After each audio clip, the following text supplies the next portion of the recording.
तो भारतीय कला और यूनानी प्रभाव वाली या पाश्चात्य कला है, वहां पे जो बुद्ध की मूर्तियां हैं, जो मथुरा में बुद्ध की मूर्ति बनी और जो गांधार में बुद्ध की मूर्ति बनी जी, उससे सारा अंतर क्लियर हो जाता है कि भारतीय कला में कोई तपस्यारत है तो उसके चेहरे पर एक तेज है, ओज है, जी। उसका वो भाव है यहाँ पे। लेकिन पाश्चात्य कला में वही बुद्ध को तपस्यारत दिखाया गया तो पूरा उनके शरीर का स्केलेटन दिखाया गया, एकदम अस्थिपंजर के रूप में बुद्ध को दिखाया गया। लेकिन वही मथुरा में जो चीजें दिखाई गई वो एकदम लगता है कि कोई तपस्या कर रहा है तो उसके चेहरे पर एक विशेष दिव्य कांति आ गई और एक प्रभा मंडल दिखता है। प्रभा मंडल यानी कि किसी भी देव मूर्ति के पीछे देखेंगे तो एक चक्र हालो होता है, वो प्रभा मंडल होता है, तो वो देवत्व का सूचक है।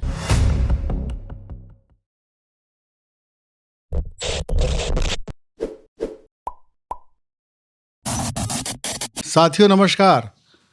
आज हमारे साथ टॉक नाउ में institute of fine arts Varanasi से डायरेक्टर डॉक्टर अवधेश कुमार सिंह जी आए हुए हैं। मैं उनका बहुत बहुत स्वागत करता हूं। नमस्कार। डॉक्टर अवधेश कुमार सिंह जी काशी के ही लाल हैं। काशी में आपका अध्ययन अध्यापन हुआ है। काशी हिंदू विश्वविद्यालय से आपने हिस्ट्री ऑफ आर्ट और म्यूजियम मैनेजमेंट में उपाधि हासिल की और आप वहाँ से गोल्ड मेडल हासिल करके निकले और फिर उन्होंने संस्था शुरू की। और ये जो आम दर्शकों के बीच जिज्ञासा होती है कि फाइन आर्ट्स क्या होता है, मॉडर्न आर्ट क्या होता है, पेंटिंग्स क्या होती है, कला का क्या मर्म है, कला क्या है, तो इसके गुण जानकार हैं अवधेश कुमार जी। तो मैं आपका स्वागत करता हूं अवधेश जी और आपसे ये जानना चाहूँगा कि भारतीय कला जो प्राचीन काल से चली आ रही है, तो कला का क्या स्वरूप है, आप बताना चाहेंगे और किस तरह से कला विकसित होती गई? देखिए, सबसे पहले तो एक बात ये करनी है कि कला है क्या। जी, बहुत छोटा सा शब्द है, लेकिन आज तक ऐसी कोई सर्वमान्य परिभाषा दी नहीं जा सकी है जी, जो सभी लोग स्वीकार करें। जी, बट सामान्य भाषा में इतना हम अवश्य कह सकते हैं कि कला भावों की अभिव्यक्ति है। वाह, सिंपल सी परिभाषा है जी, और इस बात से सभी सहमत हैं, जी, चाहे वो संगीत हो, चाहे चित्र हो, चाहे काव्य हो।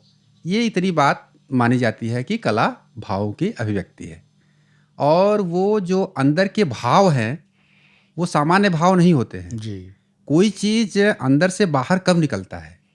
जब कोई भाव एकदम घनीभूत हो जाता है, संघनित हो जाता है। जी, जैसे क्या है, वाष्प अगर घनीभूत हुआ तो पानी बरस बन के बरस पड़ता है। तो वैसे ही कला भी है, जब भावनाएं हमारे अंदर घनीभूत हो जाती हैं तो वो किसी न किसी रूप में बाहर आती हैं। अगर वो शब्द के रूप में बाहर आ गई तो काव्य हो गया, अगर वह शारीरिक भंगिमाओं के माध्यम से बाहर आई तो अभिनय नाट्य हो गया, और अगर वह चित्र के रूप में, यानी कि अगर ब्रश और रंगों के माध्यम से कैनवास पे उकेरी गई तो वो चित्र हो गया। अगर कार्विंग करके, पत्थर को, लकड़ी को, इस सब को कार्विंग करके अगर उस भाव को अभिव्यक्त किया गया, प्रस्तुत किया गया, तो वो मूर्ति हो गई। तो कुल मिला जुला करके ये जो माध्यम है यही कला को बांटता है। लेकिन हम बिना माध्यम के, जो अगर देखा जाए तो भाव क्या है, अदृश्य हैं, अमूर्त हैं। जी। और ये जो माध्यम है वो उस अमूर्त को मूर्त रूप प्रदान करते हैं। तो आपकी शिक्षा में जी एक बहुत महत्वपूर्ण जो मैंने दिया ध्यान विषय पे कि म्यूजियम मैनेजमेंट आपने किया है कला आर्ट की अभिव्यक्ति के लिए। तो ये म्यूजियम मैनेजमेंट जो है या म्यूजियम का जो कोर्स है, ये क्या है और इस तरह से जो आप बता रहे हैं उसका कैसा सामंजस्य होता है? देखिए, कला जो है, कलाओं को संरक्षित करने के लिए, उनको संवर्धित करने के लिए, जो प्राचीन कलाएं हैं जी, उनका संरक्षण कैसे हो, जी, इसके लिए एक विषय आया, उसका नाम है म्यूजियम मैनेजमेंट या म्यूजियोलॉजी। म्यूजियोलॉजी। ना, म्यूजिकोलॉजी संगीत का जी, है, जी। म्यूजियोलॉजी ये संग्रहालय शास्त्र है। संग्रहालय तो शास्त्र। सामान्यतया बहुत कन्फ्यूजन होता है। अगर ऐसे सामान्य भाषा में आप म्यूजियोलॉजी बोल देंगे तो लोग उसको समझेंगे कि ये म्यूजिक की बात हो जी, रही जी, है। वही मैं चाह रहा लेकिन यह क्या है, विरासत, जो हमारा हेरिटेज है, जी, जो प्राचीन कलाएं हैं, जो पूरा अवशेष है, उनको संरक्षित करने का एक प्रयास है। तो अवधेश जी, इसका कोर्स जो है काशी हिंदू विश्वविद्यालय से आपने किया, जी तो ये और भी जगहों पर है? इसका कोर्स कहाँ कहाँ हाँ, होता है? म्यूजियोलॉजी का कोर्स बहुत जगहों पे नहीं है, लेकिन बनारस हिंदू यूनिवर्सिटी में है, जी। दिल्ली में है, जी। MS यूनिवर्सिटी बड़ौदा में है, कोलकाता में है। तो ऐसे ऐसे जो महानगर हैं उन जगहों पे है जो बड़ी बड़ी यूनिवर्सिटी ये है। जरा कोर्स अलग तरह का है, तो इसकी प्रवेश की प्रक्रिया में भी कोई विशेष योग्यता की आवश्यकता होती है कि? विशेष योग्यता जैसे हर जगह इंट्रेंस होता है। अच्छा। तो ग्रेजुएशन के बाद म्यूजियम मैनेजमेंट का या म्यूजियोलॉजी का कोर्स लोग करते हैं, तो उसमें पूरी शिक्षा दीक्षा यही होती है कि हम कैसे कलाकृतियों का संग्रह करें। उसकी अपने प्रक्रिया है, उस प्रक्रिया पे जाना अभी बहुत यथोचित नहीं है। तो इसमें एक जो खुदाई उदाई से जो निकाला जाता है अवशेष, पूरा अवशेष निकाले जाते हैं, वो भी इसमें आ जाता है? बिल्कुल बिल्कुल। अच्छा। जैसे कि अगर खुदाई से, देखिए होता क्या है कि अगर खुदाई से कुछ वस्तुएं प्राप्त हुई हैं तो जो आसपास के संग्रहालय हैं वहाँ भेज दी जाती हैं। अगर कहीं बहुत बड़ी साइट है, जैसे सारनाथ है, बनारस में सारनाथ है, तो वहाँ से बहुत सारी मूर्तियाँ मिली, तो हम क्या करते हैं कि उस संदर्भ को समझने के लिए वहीं पर एक साइट म्यूजियम बनाते हैं और वहीं पे वस्तुओं को डिस्प्ले कर देते हैं। अयोध्या जी का राम मंदिर का भी जो निकला अवशेष, इसमें भी यही अपनी योग्यता काम आती है क्या? देखिए, वो खुदाई करने का काम एक दूसरा विषय है। अच्छा। वो आर्कियोलॉजी वाले करते हैं। अच्छा। लेकिन खुदाई के बाद जब कलाकृतियां जो हमको प्राप्त होती हैं, अच्छा। उसको कैसे संरक्षित करना है, उसको कैसे डिस्प्ले करना है, उसका प्रचार प्रसार पब्लिकेशन कैसे करना है, ये म्यूजियोलॉजी का काम है। कितने वर्ष पुरानी ये सब प्रतिमाएं हैं या कला संग्रह, कैसी जानकारी आप ही जुटाते होंगे, इसके प्रमाणित करते होंगे? देखिए, दो चीजें हैं। अगर कौन कलाकृति कितनी प्राचीन है, अगर इसकी बात करेंगे तो इसके दो तरीके हैं जी। एक वैज्ञानिक जो उपकरण है, वैज्ञानिक विधियां हैं, वो हैं, और दूसरा जो है स्टाइल, शैली। जैसे होता है ना कि हम मौर्यकाल कहते हैं, हाँ। तो मौर्यकालीन कला की एक शैली होती है।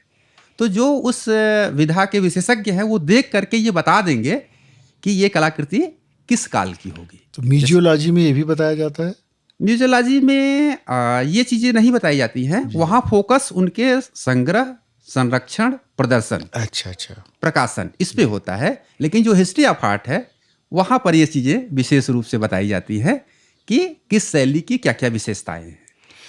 आप अपनी संस्था में फाइन आर्ट्स की शिक्षा देते हैं जी। तो इसमें ये संस्था किस तरह से काम करती है सर, और इसमें क्या बच्चों की प्रवेश प्रक्रिया है, कैसे कोर्सेस होते हैं? देखिए, बनारस में जो हमारी संस्था है, institute of fine arts Varanasi, ये बनारस में काशी हिंदू विश्वविद्यालय और महात्मा गांधी काशी विद्यापीठ के बाद तीसरी ललित कला को समर्पित कला महाविद्यालय है जी। और उस समय तक बनारस हिंदू यूनिवर्सिटी अभी भी कहीं एफिलिएशन नहीं देता है, काशी विद्यापीठ भी नहीं देता था, अब देता है। तो हम लोगों ने इंदिरा कला संगीत विश्वविद्यालय खैरागढ़ से उसके मान्यता संबद्धता ली, और तीसरा संस्थान बनारस का है जो ललित कलाओं को समर्पित महाविद्यालय है। तो वहाँ से BFA और MFA। ये कौन से साल के बच्चे इसमें प्रवेश लेते हैं? इसमें इंटरमीडिएट के बाद, अच्छा, इसमें जिसकी रुचि कला में होती है वो बच्चे इसमें आते तो हैं। BFA कितने साल का होता है सर? BFA होता है 4 साल का। अच्छा, और MFA 2 साल। 2 साल का। तो ये जो शिक्षा का क्रम है आपके यहाँ, इसमें सर बेसिकली आप भी एक आर्टिस्ट हैं और आर्ट के लिए समर्पित है आपका जीवन।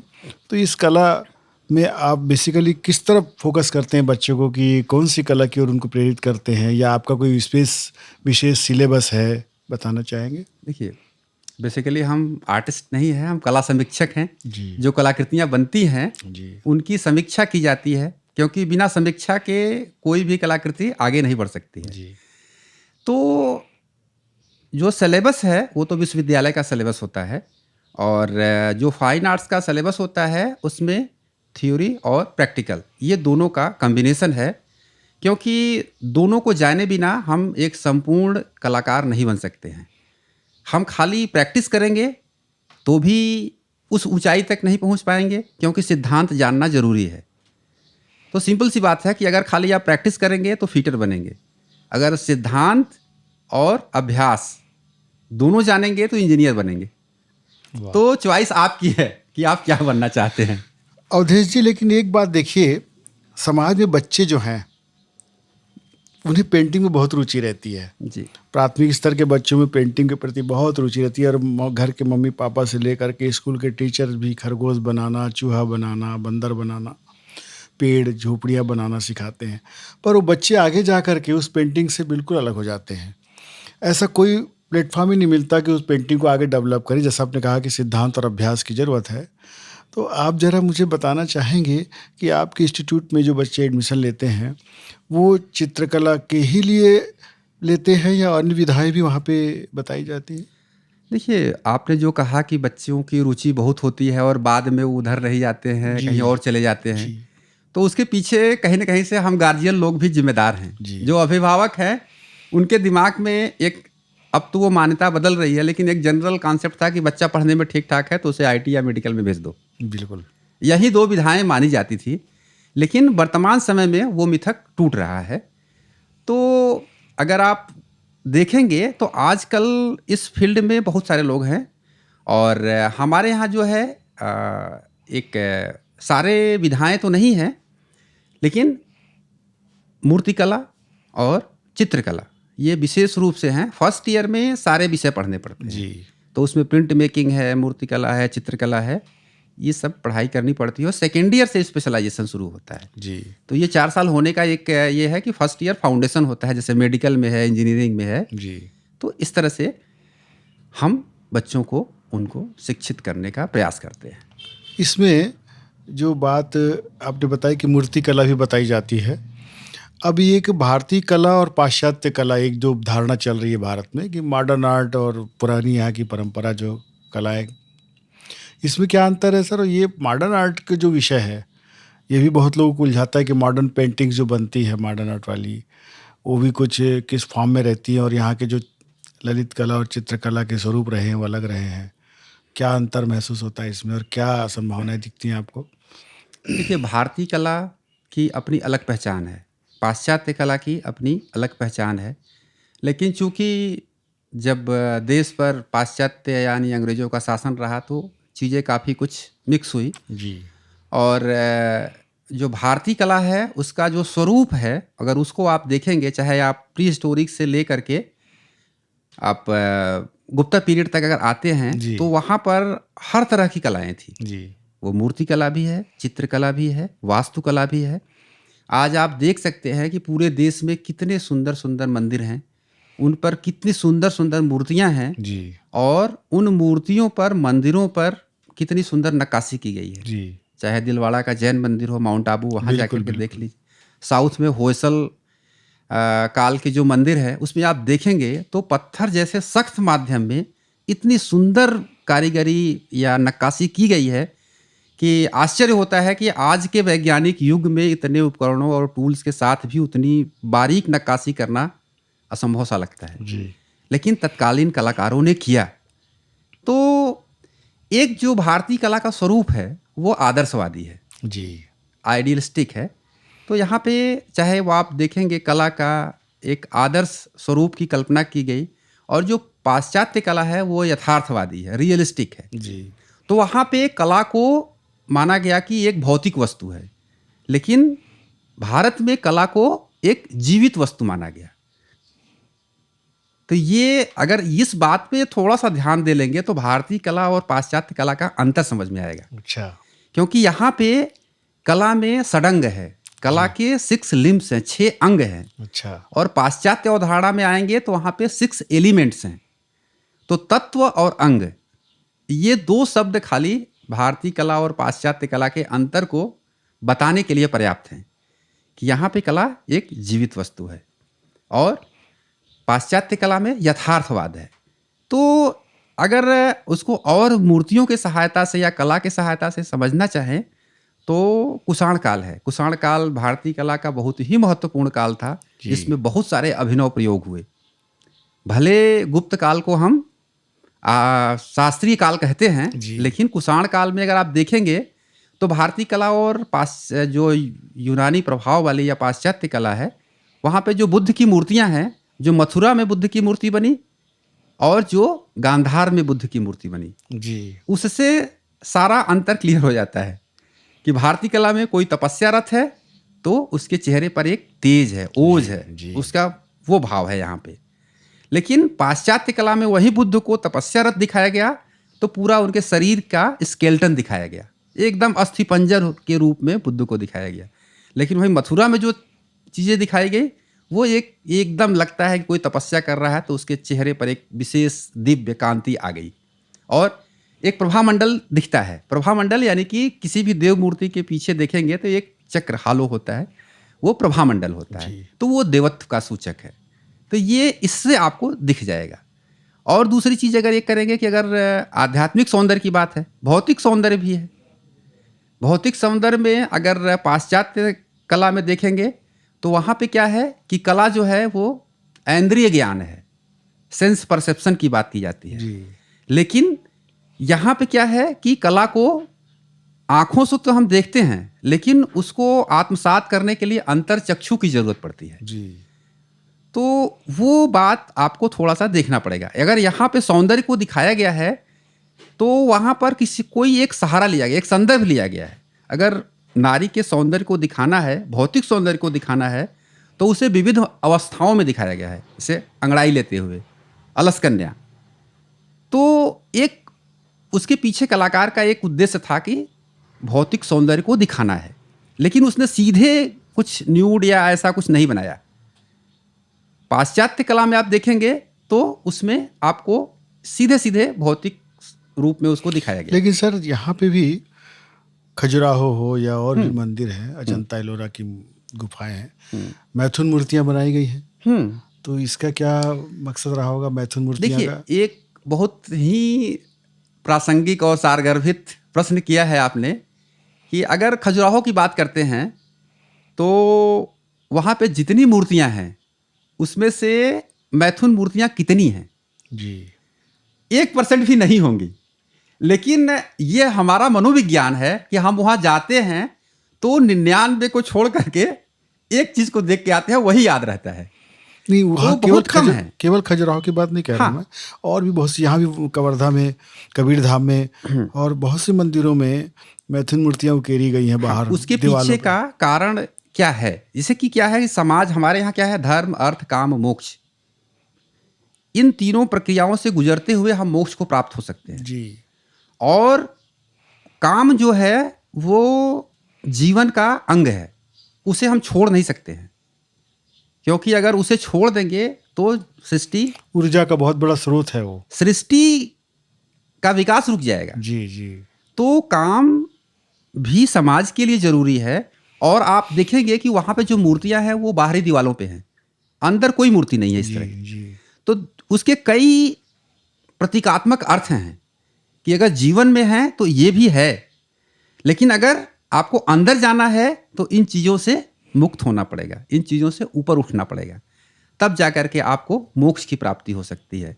ईश्वर से साक्षात्कार तभी हो सकता है। अगर आप, होता है ना कि कोई योगी है बाद में भोगी बन गया, क्यों बन गया? क्योंकि जीवन के जो चरण हैं उनको वो, एक होता है ना, 2 स्टेप को बाईपास करके आगे बढ़ने की कोशिश करेंगे, जी जी जी, तो कहीं ना कहीं से समस्या आती है। तो वहाँ की जो मूर्तियाँ हैं बहुत कम हैं और वो जीवन में क्या क्या चीज़ें हैं, होता है ना, कला जो है या साहित्य जो है वो समाज का दर्पण है।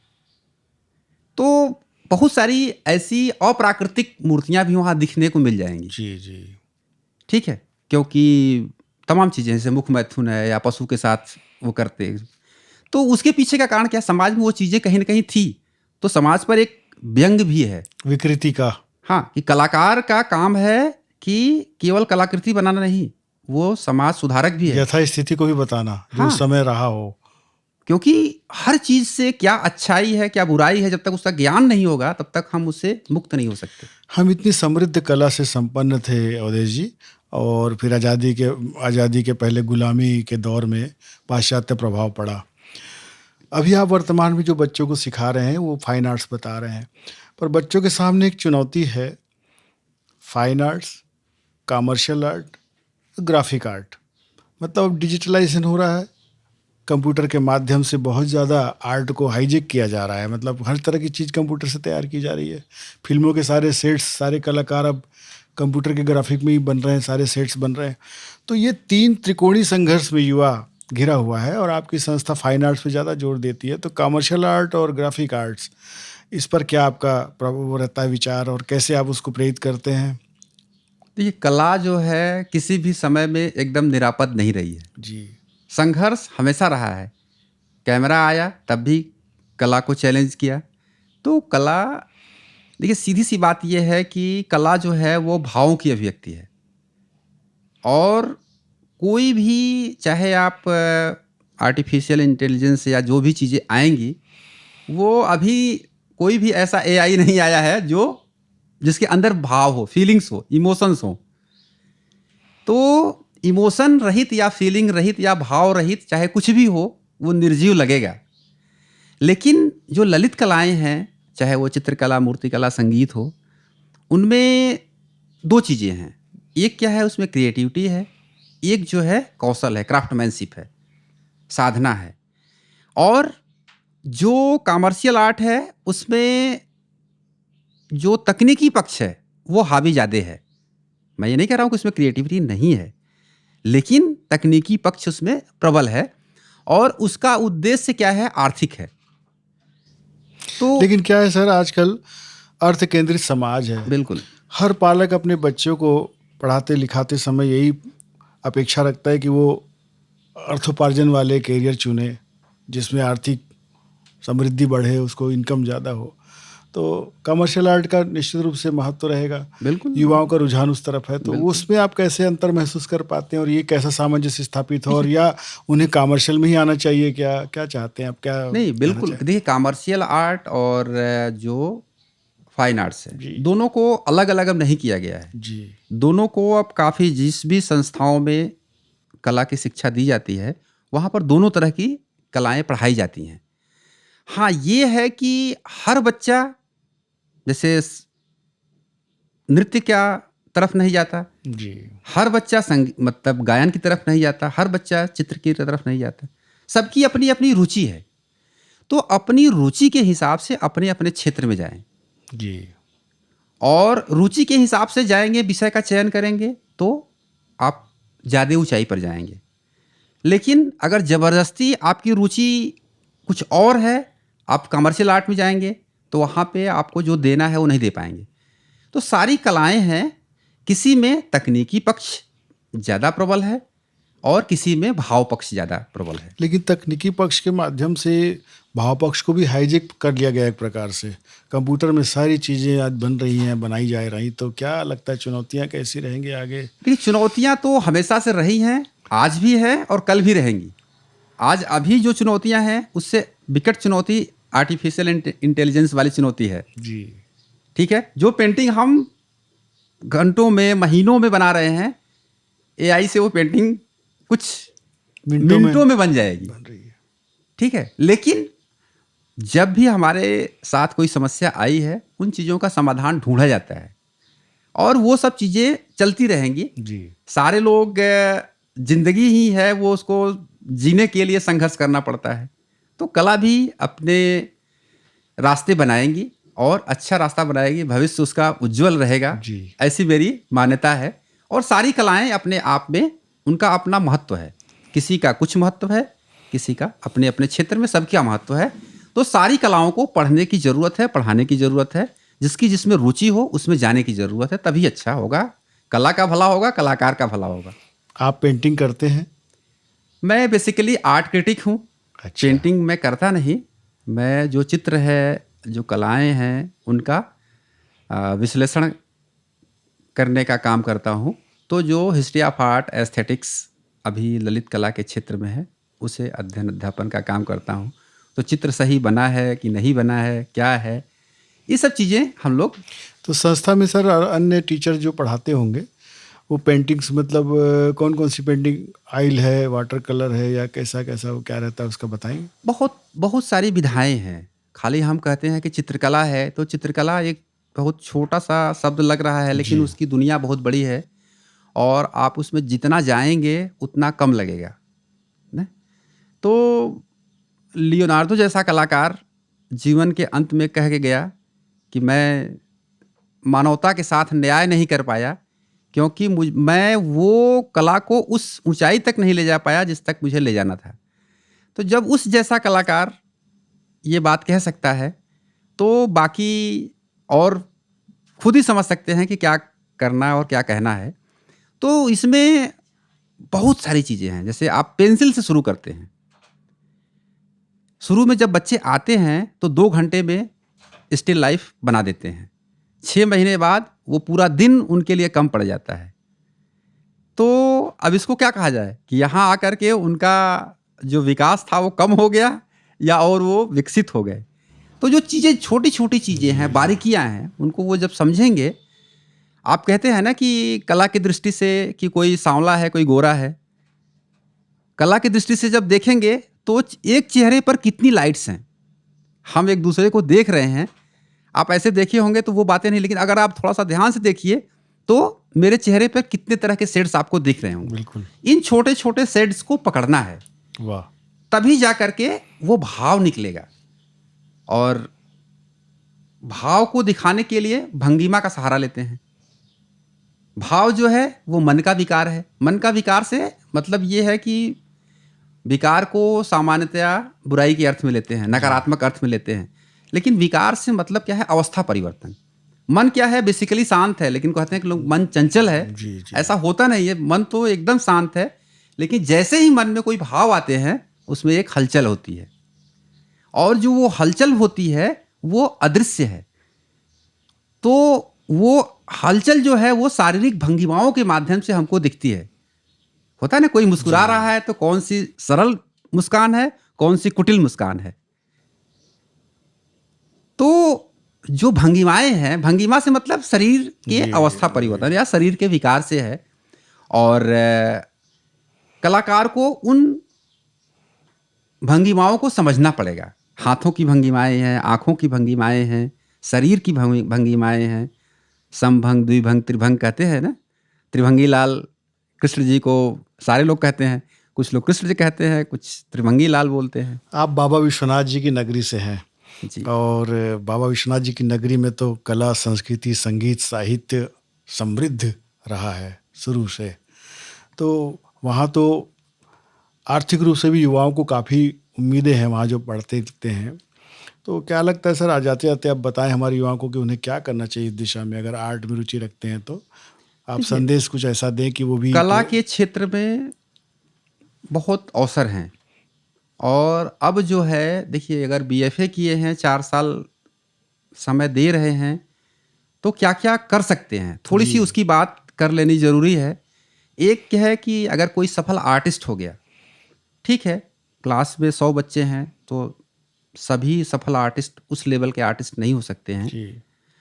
लेकिन उसमें से कुछ 2, 4, 6 ऐसे होंगे, चाहे संगीत में होंगे, चाहे कथक नृत्य में होंगे, या जो इसमें होंगे, स्टेज पे 2, 4, 6, 10 लोग जाएंगे, 10% लोग जाएंगे। बाकी लोगों के लिए क्या क्या कहाँ है?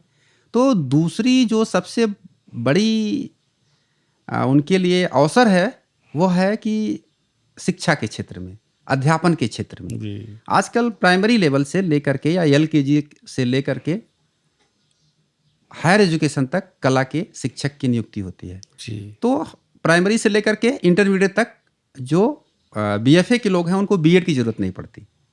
अच्छा। अदर विषय में आप चाहे आप एमएससी कर लीजिए या एमए कर लीजिए, आपको बीएड करेंगे तब नौकरी के लिए आप एलिजिबल होंगे। अच्छा। लेकिन कला में, संगीत में बीएड की बाध्यता नहीं है। अच्छा। तो एक बहुत बड़ा स्कोप है टीचिंग लाइन में ये जाना। बहुत अच्छी बात बताई आपने। और इसके अलावा कहाँ जा सकते हैं कि इसके अलावा इलेक्ट्रॉनिक मीडिया, प्रिंट मीडिया, बहुत अच्छा। जितने भी एड एजेंसीज हैं, डिजाइनिंग सब के कोर्स में। डिजाइनिंग, चाहे वो एनिमेशन हो, एनिमेशन में जो स्केचिंग ड्राइंग का काम होता है वो फाइन आर्ट्स वाले करते हैं। बहुत अच्छा। इलस्ट्रेशन है, जैसे कॉमिक्स वगैरह जितने भी आप पहले निकले, बुक की डिजाइनिंग है, कवर डिजाइनिंग है, वो फाइन आर्ट्स वाले करते हैं।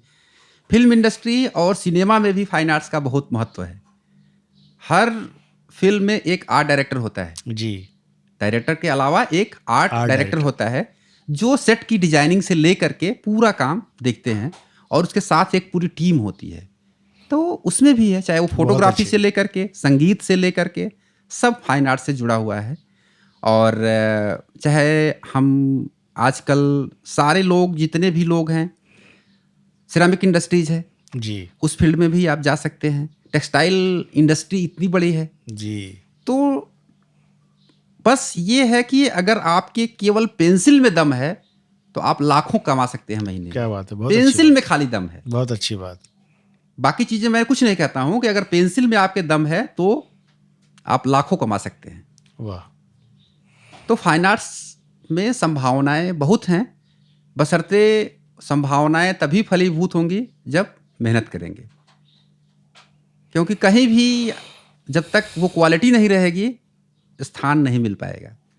तो पढ़ने पढ़ाने और निरत अभ्यास करने की ज़रूरत है। बहुत ही महत्वपूर्ण जानकारी आज आपने दी है। सारी बातें स्पष्ट रूप से समझाया आपने, और युवाओं के लिए तो बहुत संभावनाएं हैं। जो आप बात कह रहे हैं उससे हम बहुत आशान्वित हैं।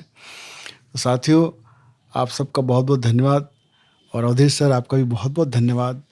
हम आशा करेंगे कि आगे भी आपसे मुलाकात हो और बच्चों को आपका मार्गदर्शन मिलता रहे। आपका बहुत बहुत शुक्रिया। साथियों, आपका फिर से शुक्रिया।